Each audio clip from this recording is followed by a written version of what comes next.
People think owning a Ferrari is about the purchase price. If you can afford the car, you can afford the lifestyle. That assumption is where most Ferrari ownership stories go wrong, because buying the car is the smallest financial decision you'll make. Everything after that is where the real cost lives. Ferraris are not designed to be owned casually. They are designed to be maintained constantly, and that difference changes everything. When a Ferrari is new, costs feel manageable. The car is under warranty. Service intervals are predictable. Nothing has aged yet. That's the honeymoon phase. It's also the phase most people film. What doesn't get filmed is what happens next. Ferrari maintenance is not optional. It's scheduled, enforced, and unforgiving. Oil changes aren't just oil changes.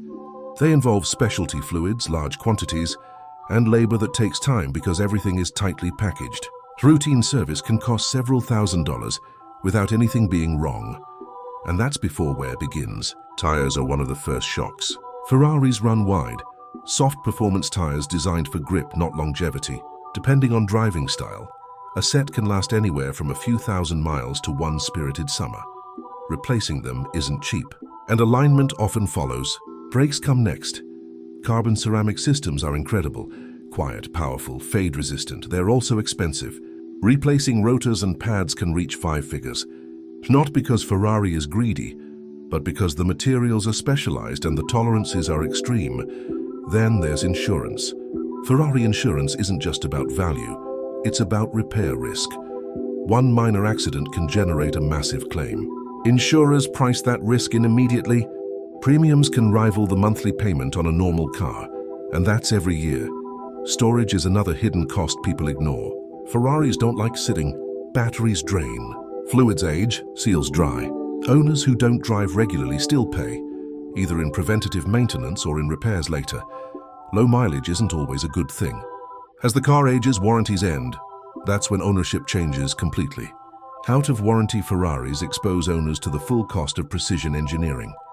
A single sensor failure can cost thousands, not because the sensor is complex, but because diagnosing and recalibrating the system takes time. Electrical issues are rare, but when they happen, they're expensive. Ferraris aren't built to be worked around. Systems expect perfection. If one module disagrees with another, warning lights appear. Performance changes. Confidence disappears. That's when owners realize the car isn't broken. It's unhappy. And unhappy Ferraris are expensive Ferraris. Depreciation is another cost most people misunderstand. Some Ferraris hold value, many don't. Early depreciation can be steep, especially for models produced in higher numbers. People buy thinking the badge guarantees appreciation, then discover the market doesn't care about emotion. Selling at the wrong time can cost tens of thousands. Then there's the cost nobody budgets for: time. Ferrari service takes longer. Appointments are limited. Parts availability varies. When something goes wrong, the car may sit for weeks or months. That downtime has a cost, even if it's not on an invoice. This is why many Ferrari owners quietly exit ownership, not because the car failed, but because the lifestyle didn't match expectations. They loved the idea of Ferrari ownership. They weren't prepared for the responsibility. The people who keep Ferraris long-term understand this early. They plan for maintenance before it's needed. They accept downtime. They treat ownership as a system, not a reward. And that's the difference. Ferraris aren't expensive because they break. They're expensive because they demand consistency. They reward owners who respect the process and punish those who treat them like trophies. The real cost of owning a Ferrari isn't the money you spend when things go wrong. It's the money you spend to make sure they never do. And that's the part nobody talks about. This is Apex Revival.